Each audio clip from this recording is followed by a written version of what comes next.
Fala galera que já é inscrita no Pautas e Táticas, ou você que vai se inscrever assim que o vídeo acabar. Vamos para nossa caixinha da semana?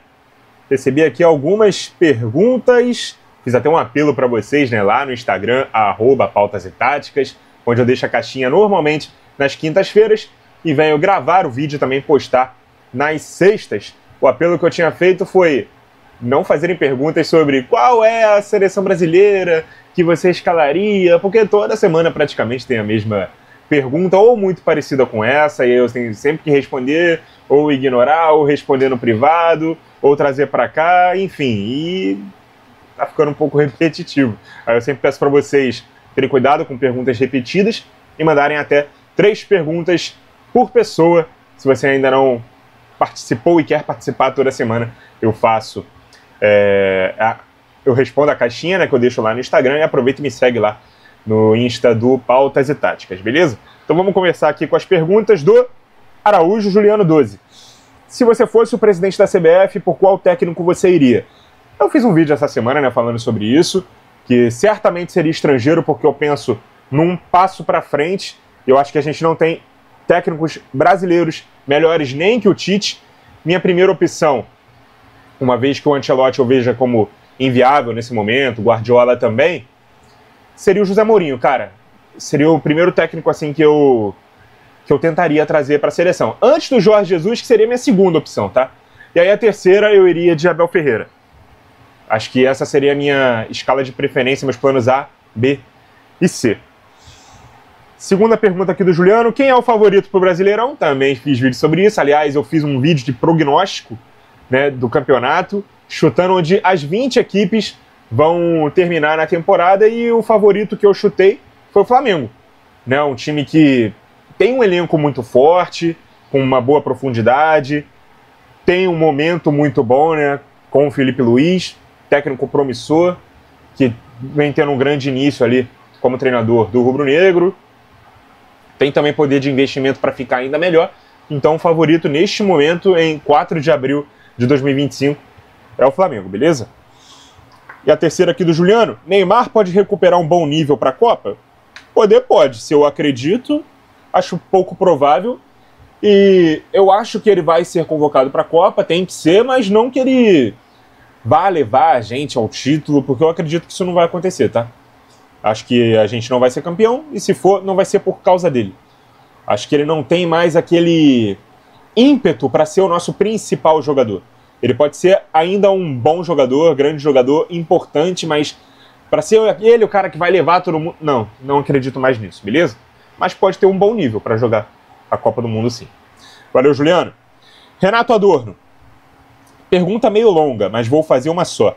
Já ouvi dizerem que o Zagallo não era um bom técnico e que quem decidia como o time ia jogar na Copa eram os próprios jogadores. O que você diria para contrapor isso? Bom, primeiro que eu nunca ouvi falar sobre isso. Segundo, que eu discordo que o Zagallo não era um bom técnico. E terceiro, que eu não tenho informação se era os jogadores realmente que decidiam como o time ia jogar. Então, o que eu diria para contrapor isso? Eu não sei, cara, porque eu não sei se nada disso aqui é verdade. Mas alguns jogadores que trabalharam com ele o elogiam muito e outros o criticam. Eu acho que jogador sempre vai criticar o técnico que não coloca ele para jogar com frequência, ou que não convoca, ou que convoca e deixa no banco. E os que vão jogar vão ser só elogios a ele, né? E, pô, cara, o cara fez o melhor trabalho de um técnico de seleção em todos os tempos, que foi aquela da Copa de 70. Então não dá pra dizer que ele era um mau treinador, beleza? Valeu, Renato. Kaique Quintino. Qual o melhor time de seleções mundiais excluindo o Brasil? Eu acho que nem precisava do excluindo o Brasil, né? Porque tá longe de ser o melhor. Acho que a Espanha, cara, nesse momento é a seleção que tá melhor, né? Ganhou a última Nations, tá na semifinal da atual Nations, é a atual campeã europeia, é a atual campeã olímpica, né? Até no futebol feminino eles estão bem, também ganharam a última Copa do Mundo feminina. Então acho que não tem pra ninguém, cara. A Espanha tá com um coletivo muito forte, tem boas individualidades para decidir jogo. Talvez não seja do 1 ao 11 a melhor seleção do mundo, né? Eu vejo a Inglaterra como uma seleção individualmente melhor, a França também, mas coletivamente a Espanha é muito forte e tem 2 flechas, né, nas pontas, o Lamine Yamal e o Nico Williams, que inclusive decidiram a Euro para eles. Então, a melhor seleção do momento e que chegará à Copa do Mundo como favorita, a meu ver, é a Espanha, beleza? Valeu, Kaique. Heraldin_V13. Vendo o material humano que tem o Fluminense, o que acha do Renato Gaúcho no comando?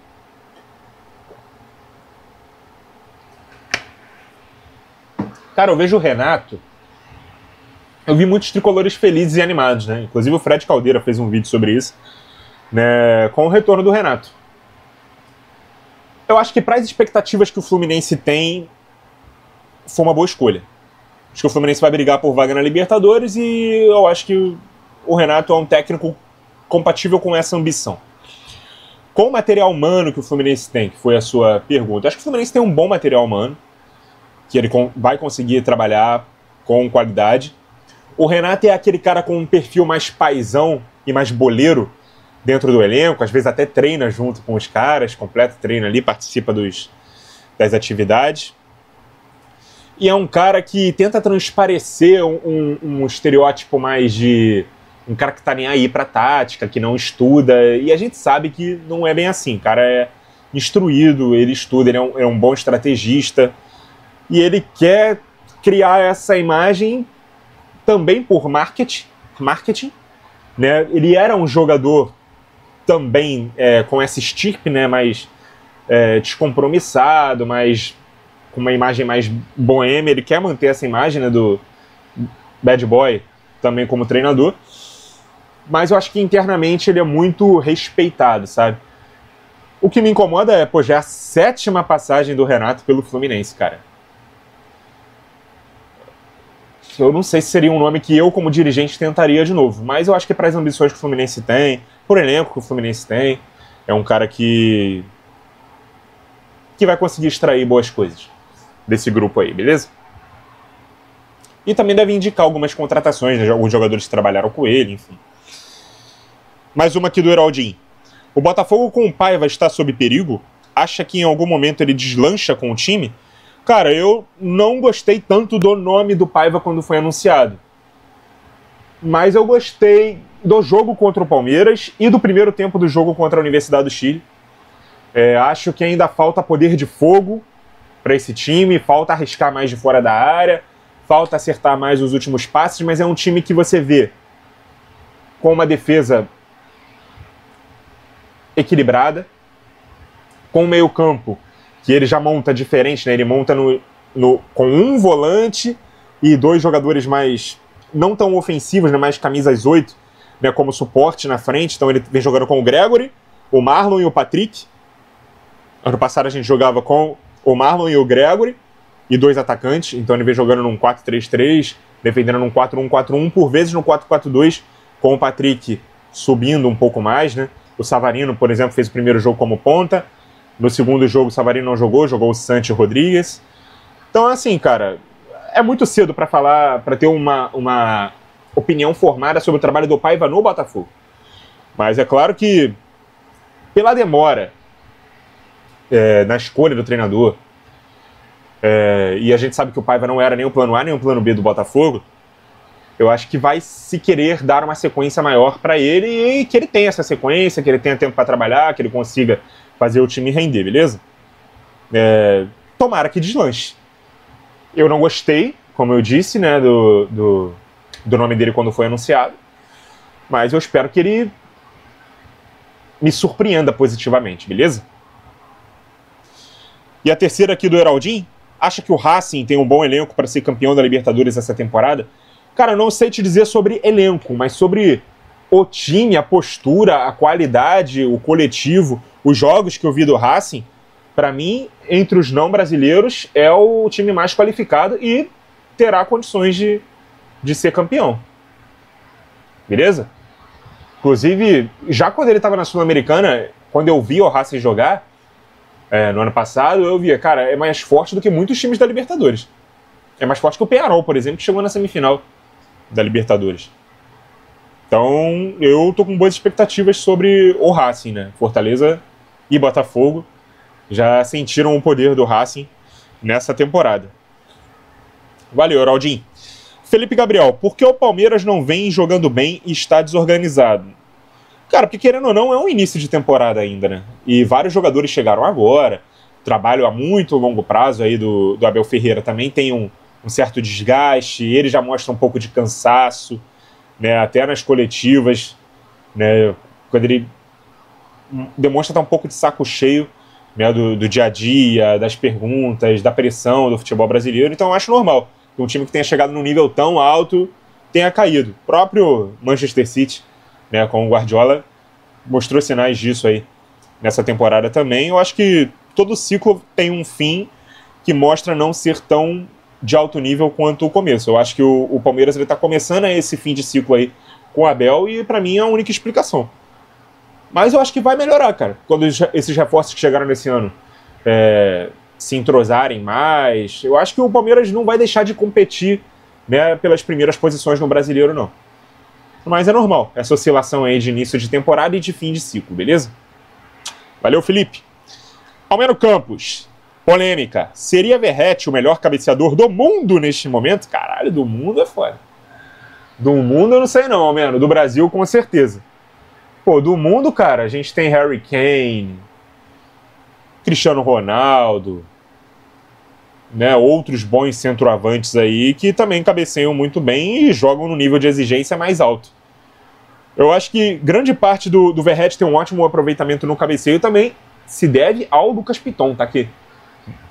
É a principal combinação de jogadas aí que o Vasco tem, cruzamento do Piton pro cabeceio do Verratti. Claro que ele tem um gesto técnico muito bom, ele se posiciona muito bem, mas se os cruzamentos fossem mal feitos, ele não teria metade dos gols de cabeça que ele tem. Então, seria o meio. Valeria também a mesma pergunta. Seria o Lucas Piton o lateral que melhor cruza? No Brasil, acho que com certeza.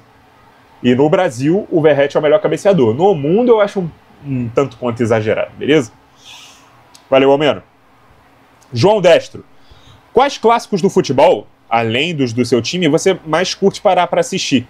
Eu lembro de já ter respondido essa pergunta, João. Mas acho que depende do momento, cara. Porque não é que esse jogo aqui sempre vai ser bom. Nem sempre vai ser bom.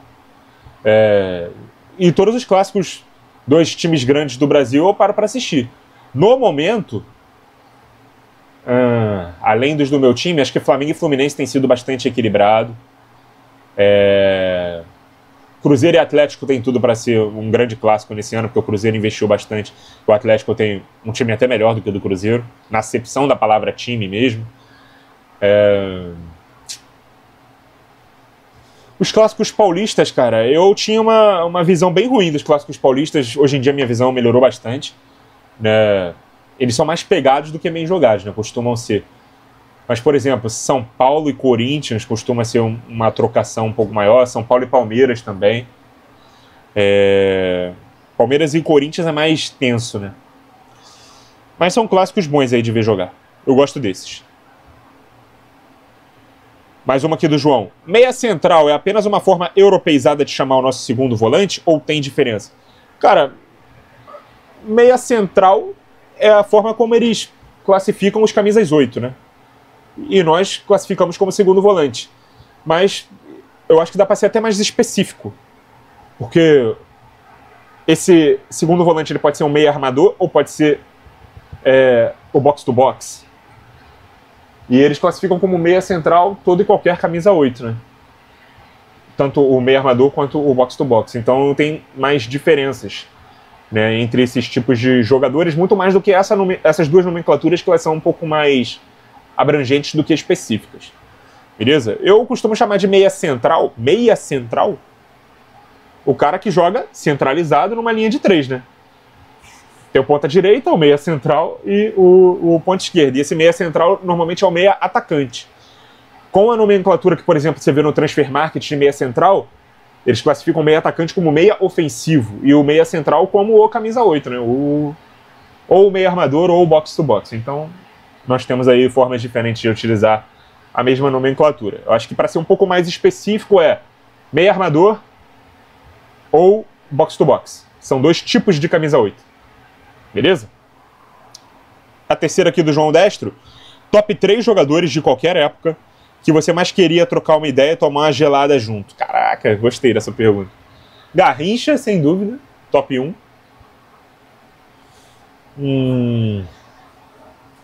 Maradona. Mas só pra tomar uma gelada, né? Porque quando ele começasse a usar outras coisas, eu ia sair de perto. E Romário. Garrincha, Maradona e Romário. São os três ali que eu mais gostaria de estar numa resenha junto ali pra conversar. Valeu, João. André, qual a importância tu dá ao Neymar no atual ciclo, sabendo da escolha dele em não se cuidar devidamente? Como eu disse lá atrás, André, o Neymar, eu acho que ele não consegue mais ser o nosso principal jogador. Eu acho que ele pode ser um jogador ainda muito importante. Beleza? Tem que ser convocado, até porque não podemos nos dar o luxo de abrir mão dele. Mas não sei se necessariamente tem que ser titular. E se ele entender isso, beleza. Por exemplo, se chegar um Jorge Jesus na seleção e quiser colocar ele no banco, ele que respeite.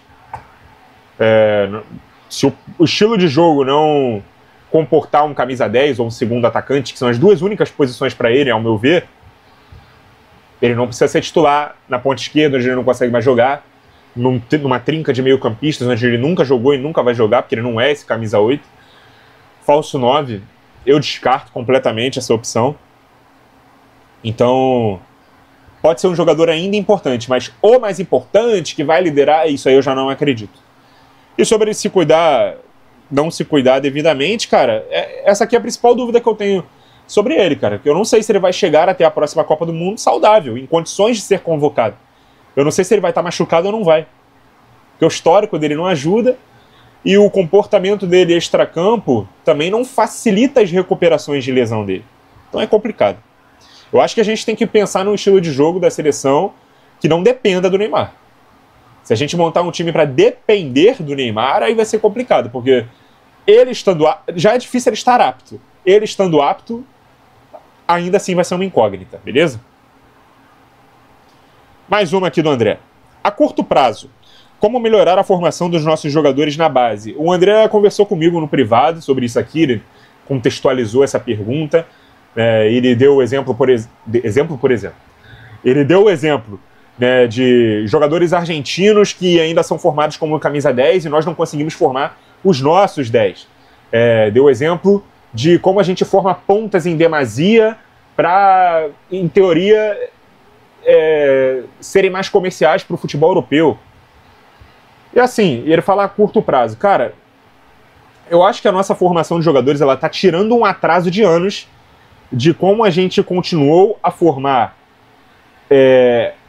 em prol de um estilo de jogo que ficou defasado com a modernização do jogo. Que beleza, partiu do futebol europeu, mas muita gente trata isso como deixar a nossa identidade de lado para copiar o europeu, e eu já falei isso aqui várias vezes, eu discordo completamente.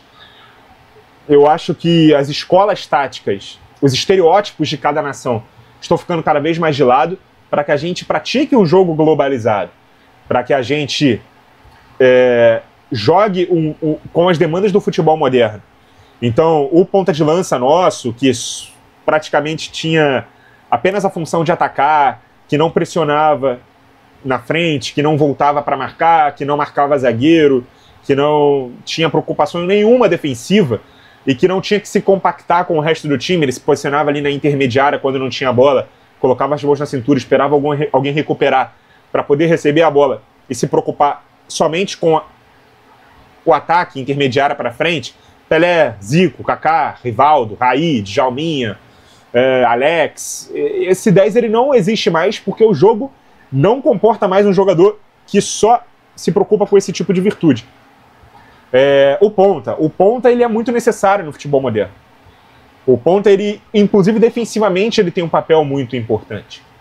Então a gente começou a formar mais pontas porque quando a gente passou a usar o 4-2-3-1, que teve um boom no futebol moderno, a gente começou a adaptar meias pelo lado, segundos atacantes pelo lado, que a gente não tinha pontas em formação. Então a gente está começando a formar mais pontas, e hoje a gente formou muitos pontas, para poder recuperar esse tempo perdido. Os zagueiros com muita qualidade no passe, a gente está conseguindo formar. O que a gente não está conseguindo formar? Meio-campistas mais completos. A gente tem sim bons volantes que saem bem para o jogo, mas, por exemplo, na seleção brasileira, tá faltando aquele volante mais pegada na marcação, que consegue conjugar isso, né, uma boa pegada na marcação e sair bem para o jogo. A gente não tem centroavantes que sejam ou aquele 9 clássico que só joga de costas, ou um 9 realmente bom, que joga de frente para o gol, com boa força física. O que a gente tem muitas vezes é segundo atacante adaptado. O Endrick é um segundo atacante adaptado a centroavante, o Richarlison, o Gabigol, o Gabriel Jesus, o Yuri Alberto, eu acho até que o Vitor Roque também. Então a gente tem que refinar um pouco essas demandas táticas modernas, beleza? O nosso camisa 10 hoje, por exemplo, no 4-2-3-1, ele meio que se transforma no segundo atacante sem bola. Não é que a gente não tenha mais camisa 10, a gente não tem um camisa 10 à moda antiga. O camisa 10 ele tem que ser um pouco mais moderno, participar bem de todas as fases do jogo. Então, essa questão de melhorar a nossa formação de jogadores da base, a gente tem que formar jogadores compatíveis com o que se faz hoje. A gente não tem que olhar para trás e formar o que a gente formava quando se jogava um jogo que não se joga mais. A gente não joga o futebol dos anos 90 porque todo mundo parou de jogar. E se a gente continuar jogando, a gente vai ser engolido, porque o futebol que surgiu depois, ele foi feito para combater o que se fazia antes. Então cada tendência ela vem para derrotar a tendência antiga. Então isso te puxa para cima. E a gente demorou a ser puxado para cima e a gente está correndo atrás do tempo perdido. A gente jogava o futebol dos anos 90 em 2014. Quando a gente começou em 2014, começar a fazer o nosso time jogar o futebol dos anos 2000, o futebol seguiu evoluindo. Ele não ficou estacionado aqui. Então quando a gente chegou em 2014, o mundo já estava em 2020, 2025. Então não vai ser a curto prazo. Vai ser a médio, a longo prazo. A gente vai engatinhar um pouco nessa evolução tática, a não ser que apareça alguém aqui e revolucione o futebol brasileiro e siga e dite uma tendência que se sobrepõe às tendências que já existam. Beleza? Eu acho um pouco provável pela formação de técnicos que a gente tem aqui. E a terceira aqui do André: como você pensa que Pelé, Maradona, Cruyff, etc. se sairiam no futebol de hoje? Então, eles seriam esse meio atacante, por exemplo, do 4-2-3-1, que se transforma em segundo atacante na variação para o 4-4-2. Ou poderiam ser falsos 9 do 4-3-3, que partem da posição de 9 para poder se transformar nesse quarto homem de meio de campo, né? De um losango, mas que não abre mão de pontas. Eu acho que todos os três encaixariam bem aqui nessas definições, beleza? Obrigado pelas perguntas, André.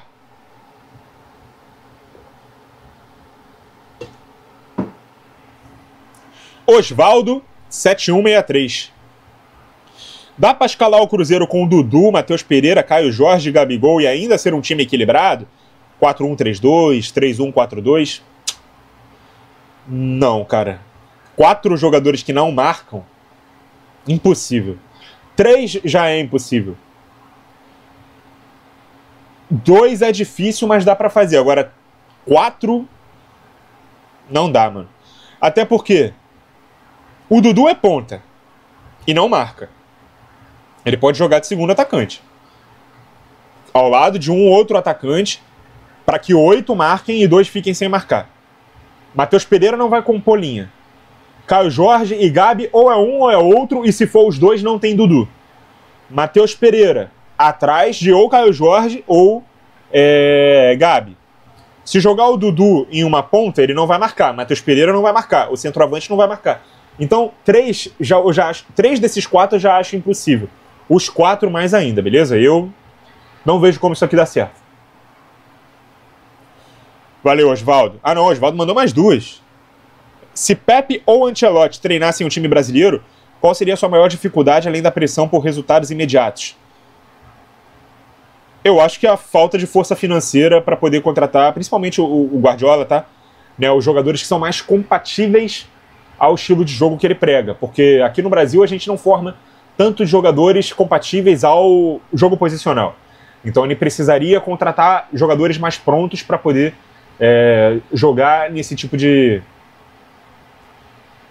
de sistema tático, de estilo de jogo, que a gente não tem aqui em tanta demasia. E não são todos os clubes que têm essa força financeira para poder remontar todo o seu elenco em prol do estilo de jogo que ele gosta de praticar. O Ancelotti é mais adaptável, né? Eu acho que o Ancelotti, ele tem uma característica muito própria que é assim: eu não preciso ir tanto ao mercado e mostrar para os jogadores que eu tenho que eles não servem. Eu vou tentar desenvolver nesses jogadores uma polivalência, uma versatilidade, para que eles possam render em posições diferentes também. Às vezes dá certo, às vezes não dá. E aqui no Brasil eu acho mais difícil de dar certo, porque nem todos os jogadores são tão polivalentes assim. Muitos deles fazem biquinho quando jogam numa posição que não é a preferida deles. Então eu acho que essas seriam as principais dificuldades desses dois treinadores. Fora o idioma, né? Mais uma aqui do Oswaldo? Não, o Oswaldo mandou duas só. É que o Oswaldo não tem imagem, não tem foto. A próxima pergunta aqui é do Lucas Emanuel, que também não tem foto. Aí eu achei que as três eram do Oswaldo. Vamos lá. Qual o melhor método para avaliar um jogador? E se for uma promessa, projetar o teto dela?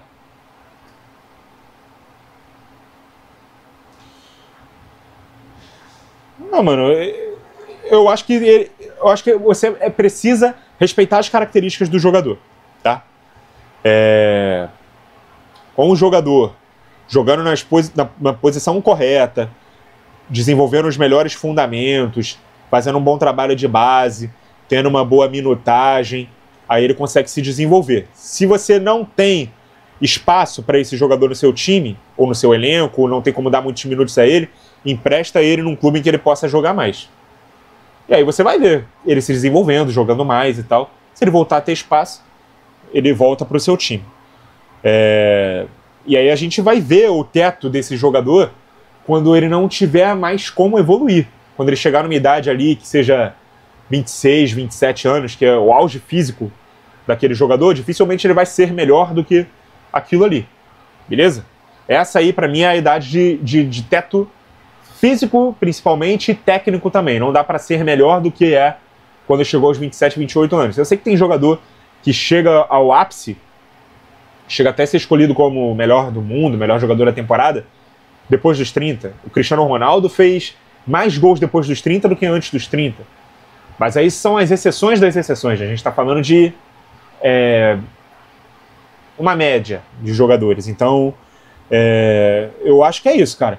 Não inventar, não exigir do cara coisas que as suas características não são compatíveis e ter minutos para jogar. Só assim a gente vai ter uma boa métrica do quão bom esse jogador é ou poderá ser, beleza? Valeu, Lucas. Gabriel Baltazar. Acha que Tudor está na Juventus mais pelo jogador que foi do que pelo técnico que é, como aconteceu com o Pirlo? Cara, com certeza ele ser um jogador histórico da Juventus ajuda, né? Mas eu não tenho tanta bagagem assim para avaliar o Tudor como treinador, que tipo de treinador ele é, qualidade do Tudor como treinador. Acho que a Juventus é um clube que ele testa muito isso, né? Dar oportunidade para os treinadores ter as suas passagens pelo clube e conseguirem se desenvolver. Às vezes dão até uma temporada inteira, mesmo que já detecte que aquele ali não é o cara certo para o clube, mesmo assim deixa ele seguir até o fim da temporada. Eu acho que o Tudor foi muito nessa esteira aí também. Segunda do Gabriel Baltazar. Acha o Bielsa teimoso escalando o Arrascaeta como se fosse um 8 ao invés do 10 que ele realmente é? Cara, talvez não seja teimosia, talvez ele esteja testando. Ele quer ver se vai dar certo o Arrascaeta jogando nessa posição. Se não der certo, ou ele escala na posição correta, ou ele simplesmente tira do time. Talvez da impossibilidade de ter um outro jogador nessa posição, às vezes problema por lesão. Se bem que ele tem dois muito bons 8, né? O Valverde e o De La Cruz. Mas talvez ele enxergue no Arrascaeta qualidades para poder ser esse 8. Eu não enxergo, mas com certeza a gente vê o Arrascaeta mais tempo do que o Bielsa, que estava no futebol europeu, que tem alguns treinos ali por data FIFA para poder observar.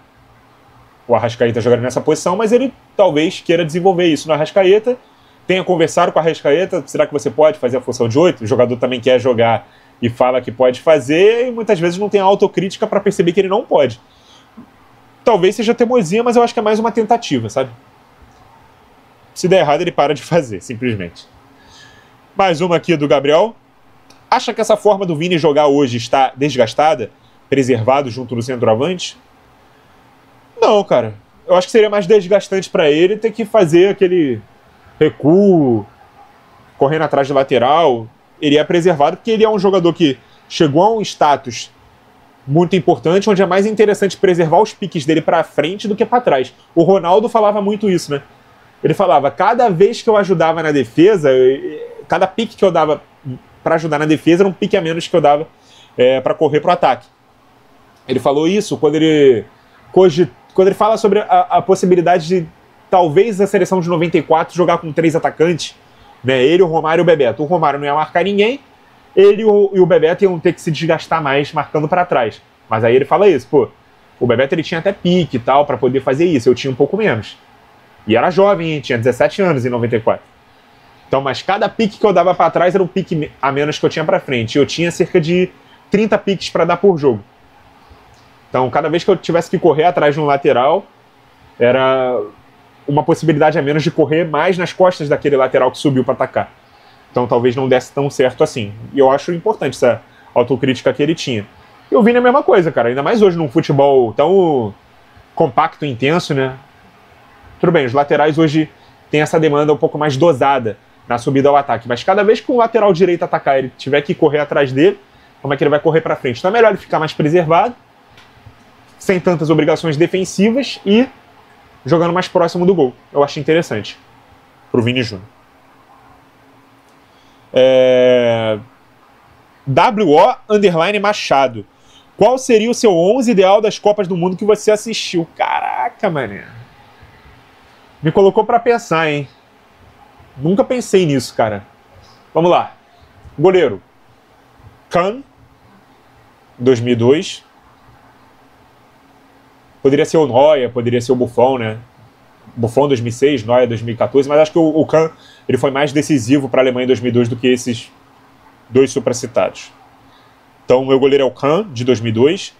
Lateral direito. Pensei aqui no Cafu, mas eu só vi o Cafu em 2002, que ele foi muito bem, e em 2006, que ele foi muito mal. Eu tinha 2 anos em 98.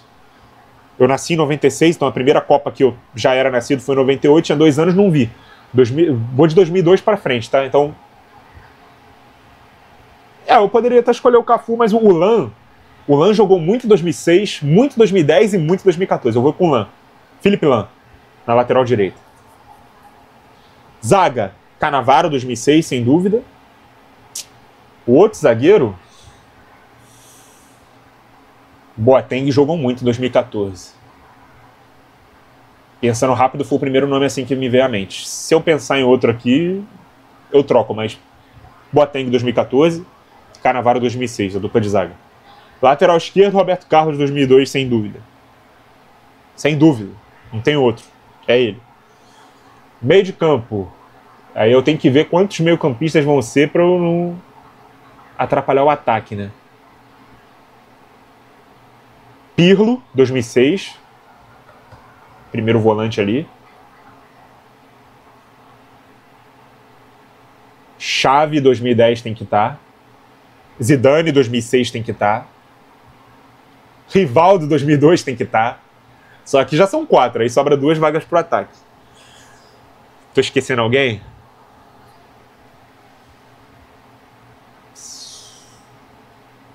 Não, acho que vai ser esses 4 mesmo. Então, Pirlo, de primeiro volante, o Xavi de segundo ali. Mais à frente, Zidane, 2006. E Rivaldo, 2002. E aí, no ataque, cara, vai ficar muita gente boa de fora. Mas não tem como não ser Messi, 2022, e Ronaldo, 2002. Vai ficar de fora o Griezmann, 2018. Aliás, não botei ninguém em 2018 aqui, né? Vai ficar de fora Mbappé, 2018 e 2022. Robin, 2014, jogou muito. Hazard, 2018, jogou muito. Forlan 2010, muito bom. Davi Villa 2010.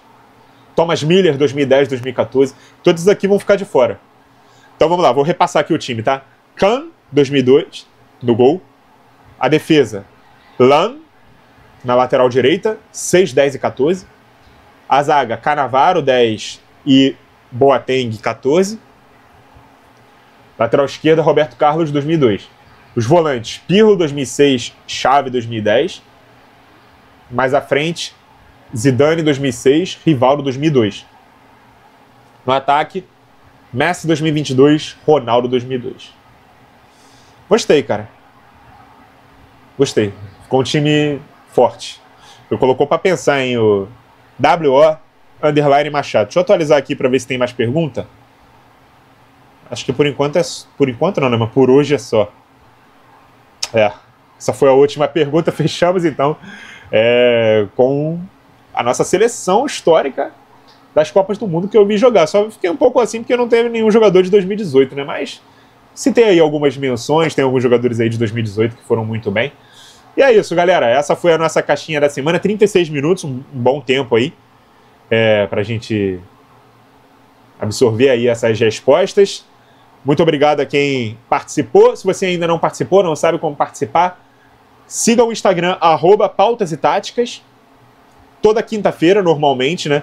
Eu deixo lá a caixinha, você faz suas perguntas na sexta, eu gravo, respondo e posto o vídeo aqui para vocês, beleza? Muito obrigado a quem acompanhou o vídeo até aqui. Continuem ligados no Pautas e Táticas. E até a próxima!